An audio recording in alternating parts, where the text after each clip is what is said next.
How's it going, guys? Today I'm going to do a review of one of my favorite mechanical keyboards, which is the Ducky One mechanical keyboard, which I have right in front of me here.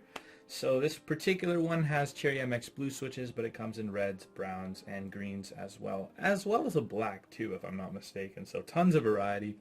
I really liked it. This is one of my favorite mechanical keyboards. It's really built well. It's really solid. It is a plastic base, but it's 4.5 pounds. Really solid. The keys are very consistent. They all feel the same, which is huge, especially with MX Blues. It's usually hit or miss, but Ducky makes really great keyboards. So let's take a look at this one. Comes with 5 different lighting modes, which is really nice. If you hit FN and F10, you can kind of jump right into them. This one is just where every key is backlit. You can change the brightness by hitting FN, and then you can turn it down with the down arrow or up with the up arrow. Full brightness is really bright. You might not be able to see it on camera, but in real life it's super bright, so I never have it on fully lit. If you hit FN and F10 again, comes to breathing mode.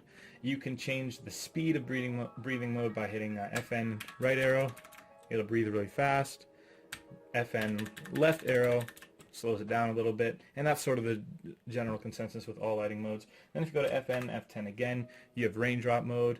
Again, you can speed it up, which just looks crazy, or slow it down, which I kind of like a little bit better. It just looks a little more, it's a little less distracting, I guess. If we hit FN, F10 another time, we get reactive typing mode, which is my favorite mode. Basically, you hit a key, it lights up.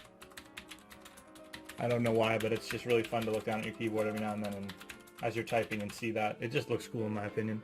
And then if we hit FN, F10 another time, we get wave mode or ripple mode, where we can again speed it up, slow it down. Basically, you hit a key and then lights expand from that like a ripple would. And then if we hit FN, F10 one more time, we turn it off. So there's no lights at all if you want to keep it professional and just type away. Now the thing about Ducky MX Blues, I mean they use Cherry MX Blues like any other keyboard manufacturer would.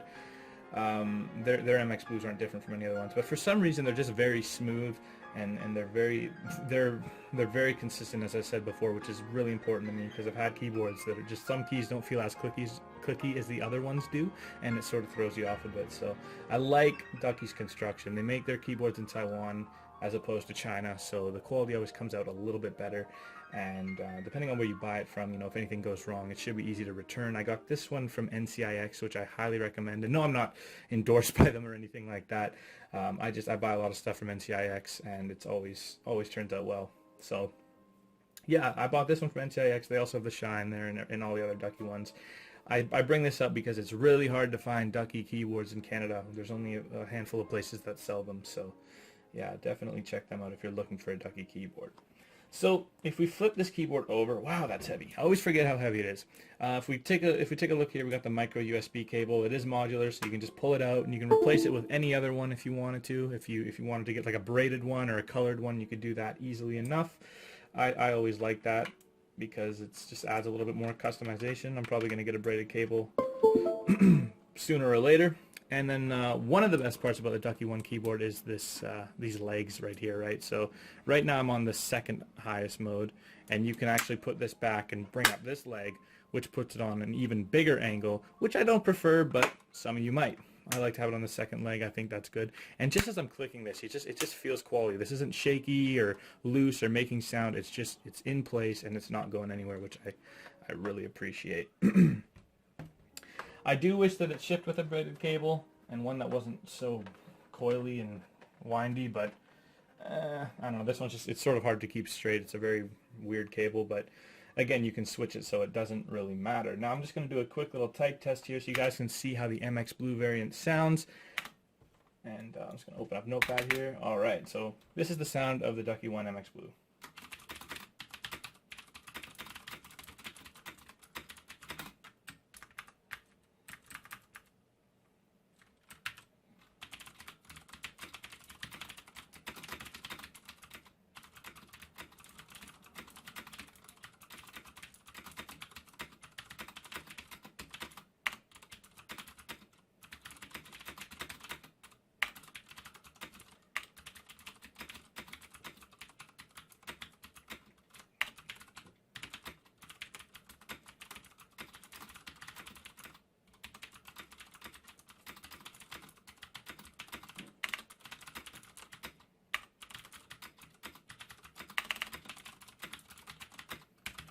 So that's just a little sound demo there for you. I wasn't typing anything too important, so now I'm just going to do one final part, which is sort of do a little brief comparison to the Shine 5. So I'm going to go grab that and I will be right back. Alright, so hooked up here I have the Ducky Shine 5, which is currently plugged into my Mac right now. And obviously there are a couple big differences. One, the feet. You don't get the same sort of flexibility you get with the Ducky One. It's just sort of a one-size-fits-all, and this keyboard does lay a lot flatter than the Ducky One, which is better for your wrists, but might be a little harder for you to type on if you're not used to it. So this one also has Cherry MX brown switches, so a little bit quieter and a little bit lighter, but I do like the brown switches for gaming and typing as well.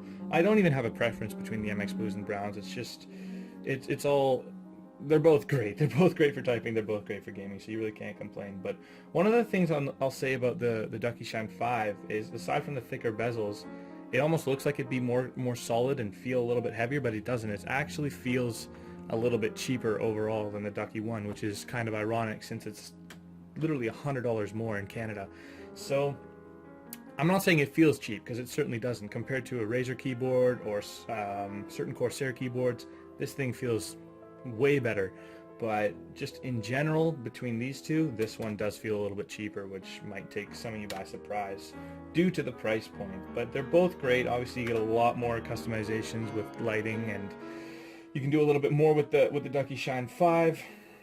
But if lighting doesn't mean too much to you, I would recommend the Ducky One, just because it's solid and it comes in the same switches. Literally the lighting and the thinner bezel is what you get with the Ducky One. Just a little bit different in that regard. But both are great keyboards. I'm kind of rambling now, so I'm just going to wrap this up. But thanks for watching. If you guys have any questions about either one of these keyboards, let me know in the comments below. And if you want to see the unboxing for the Ducky Shine 5, I actually did a video of that, which I'll leave in the description. You guys can check that out as well.